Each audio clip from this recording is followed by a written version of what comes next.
Champions ট্রফিতে বাজে performance করার পর থেকে সেদেশে ক্রিকেটার ও বোর্ডের উপর মহাবিরক্ত পাকিস্তানের সাবেক লিজেন্ড ক্রিকেটাররা। অন্যদের মতো এবার ক্ষোভ ছাড়লেন কিংবদন্তি শহীদ আফ্রিদিও। বললেন, পাকিস্তানের ক্রিকেট এখন আইসিইউতে।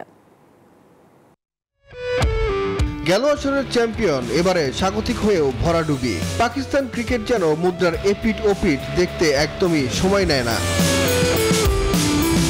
চ্যাম্পিয়ন্স ট্রফিতে স্বাগতিক হিসেবে প্রত্যাশার যে চাপ ছিল তা কোনোভাবেই পূরণ করতে পারেনি দলটি। এতে দর্শকদের মতো সাবেক ক্রিকেটাররাও চটেছেন পাকিস্তান ক্রিকেটের পুরো সিস্টেমের উপর। পাকিস্তানের লিজেন্ড ক্রিকেটার শহীদ আফ্রিদি রাগে ক্ষোভে বলেই ফেললেন, পাকিস্তান ক্রিকেট এখন আইসিইউতে। আসলেই পাকিস্তান ক্রিকেট আইসিইউতে আছে, কদিন পর কোমায় চলে যাবে। পাকিস্তানের ক্রিকেট বোর্ড সঠিক সিদ্ধান্ত নিতে না পারাতেই এই দশা। ক্রিকেটারদের ওপর তেমন ক্ষোভ নেই আফ্রিদির, তবে পিসিবির সমালোচনা এখনো করে যাচ্ছেন তিনি। পাকিস্তানের পুরো ক্রিকেট সিস্টেমের উপর বিরক্ত শহীদ আফ্রিদি।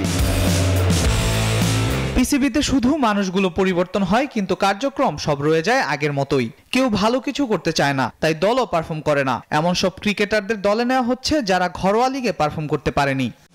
চ্যাম্পিয়ন্স ট্রফিতে প্রথম রাউন্ড থেকে বাদ পড়া দেশটির ক্রিকেট বোর্ডের চেয়ারম্যান মহসিন নাকভির ব্যর্থতা ছাড়া আর কিছুই না। তিনি পাকিস্তান ক্রিকেটের ভালো করতে চান, তবে তাকে পরামর্শ দেব, তিনি কখনোই তিনটি কাজ একসঙ্গে করতে পারবেন না। তার প্রয়োজন একটি কাজের দিকে ফোকাস করা, কারণ পিসিবির চেয়ারম্যানশিপ একটি ফুল টাইম জব। শহীদ আফ্রিদি মনে করেন, ক্রিকেটার সহ বোর্ডের সকলকে জবাবদিহিতার আওতায় আনতে পারলে কিছুটা উন্নতির মুখ দেখবে পাকিস্তানের ক্রিকেট। সুগন সরকার, নিউজ 24।